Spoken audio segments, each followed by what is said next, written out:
सम्पूर्णमा नमस्कार। म गोविन्द गौतम, जनस्वास्थ्य कर्मी। अहिले धेरैजना भाइ बहिनीहरूको प्रश्न थियो, जुन चाहिँ शिक्षा आयोग अन्तर्गत चाहिँ विद्यार्थी भर्ना हुनुभएको, छात्रवृत्ति भर्ना हुनुभएको भाइ बहिनीहरूको प्रश्नहरू थियो अथवा हाम्रो साथीहरूको चाहिँ विभिन्न प्रश्नहरू थियो। त्यसलाई चाहिँ एड्रेस गर्नका लागि म आज उपस्थित भएको छु। सर्वप्रथम त हाम्रो राष्ट्रिय शिक्षा ऐन 2075 को दफा 38 को पदापत्ति बमोजिम पनि लेखिएको छ कि जो निशुल्क तथा छात्रवृत्तिमा अध्ययन गर्नुभएको छ विद्यार्थीले अध्ययन अध्यापन पुरा गरेको करिब 1 महिनाभित्र शिक्षा सम्बन्धी विषय हेर्ने सम्बन्धित मन्त्रालयमा जानकारी गराउनु पर्दछ र त्यस्तो विद्यार्थीलाई सोही मन्त्रालयले 3 महिनाभित्र नियुक्ति गर्न स्वास्थ्य सम्बन्धी विषय हेर्ने नेपाल सरकारको मन्त्रालयमा लेखी पठाउनु पर्नेछ भनेर स्पष्ट रूपमा व्यवस्था भए बमोजिम हाम्रो चाहिँ त्यसरी प्रक्रियाहरू पनि अगाडि बढ्छ। र मेरो पनि अनुभवको कुरा गर्नु पर्दाखेरि सर्वप्रथम त हामीसँग हाम्रो शिक्षण संस्थाले हाम्रो समग्र विद्यार्थीको रिजल्ट भन्नाले मार्क्सहरू सहित चाहिँ एउटा पत्र चाहिँ हाम्रो शिक्षा आयोगमा पठाएको हुन्छ र अर्को चाहिँ हाम्रो आयोगमा चाहिँ कबुलियतनामा भन्ने चाहिँ जुन हाम्रो 4 वर्ष अगाडि हामीले गरेका थियौँ, जुन चाहिँ करार सेवामा चाहिँ हामीले काम गर्छौँ भनेर त्यो चाहिँ त्यहाँ भएको हुन्छ र त्यो कबुलियतनामा र सम्बन्धित शिक्षण संस्थाले पठाएको पत्रको प्रतिलिपि हाम्रो शिक्षा विज्ञान तथा प्रविधि मन्त्रालयको छात्रवृत्ति शाखामा पठाइएको हुन्छ र त्यहाँ पठाइसके पश्चात हाम्रो प्रक्रिया अझ थप अगाडि बढ्छ। अब त्यसमा चाहिँ अब हाम्रो शिक्षा विज्ञान तथा प्रविधि मन्त्रालयको छात्रवृत्ति शाखामा त्यहाँ तोकिएका आवश्यक डकुमेन्टहरू चाहिँ पुरा गर्नुपर्ने हुन्छ।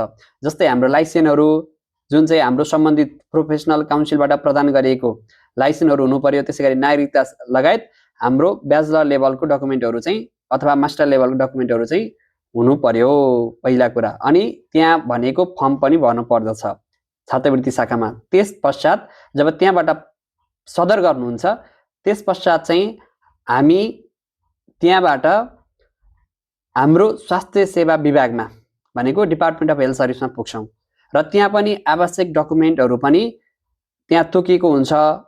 अहिलेसम्मका हाम्रा ट्रान्सक्रिप्ट माइग्रेसन नभएर प्रोभिजनल त्यसै गरी विभिन्न आवश्यक डकुमेन्टहरू त्यहाँ लिस्ट गरिएको हुन्छ र त्यो पनि हेर्न सक्नुहुन्छ।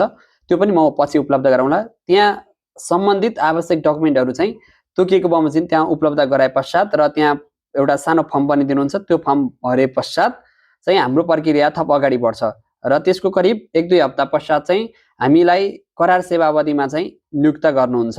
सङ्घ प्रदेश र स्थानीय तह गरेर चाहिँ हुन्छ भने अहिलेको अवस्थामा चाहिँ स्थानीय तह चाहिँ अहिले छैन, सङ्घ र प्रदेशलाई चाहिँ जिम्मा दिएको छ। अब सङ्घको त्यही माथिबाटै सङ्घमा जाने भयो।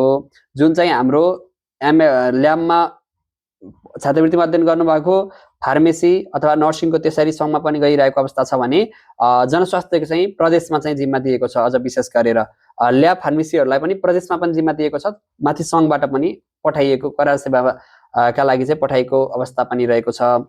र अहिले फार्मेसीका लागि चाहिँ हाम्रो 5, 10 र 15 सयको अस्पतालमा पनि करार सेवामा चाहिँ खटाउन सकिने भनेर पनि उल्लेखित गरिएको छ, जसले गर्दाखेरि थप ढोकाहरू चाहिँ खुलेको छ। र हाम्रो चाहिँ स्थानीय तहमा चाहिँ अब जनस्वास्थ्यको चाहिँ कसरी स्थानीय तहमा बढ्छ भन्ने कुरा चाहिँ केही समयपछि नै थाहा हुन्छ।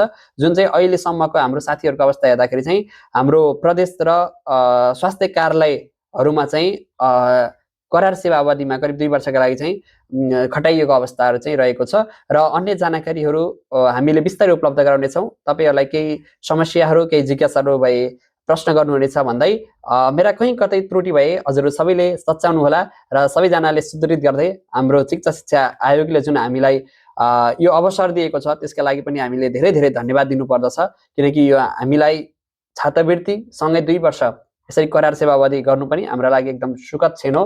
यसलाई हामीले सदैव मर्म स्पर्श गर्नु नै पर्ने हुन्छ र आभार पनि व्यक्त गर्नुपर्ने हुन्छ।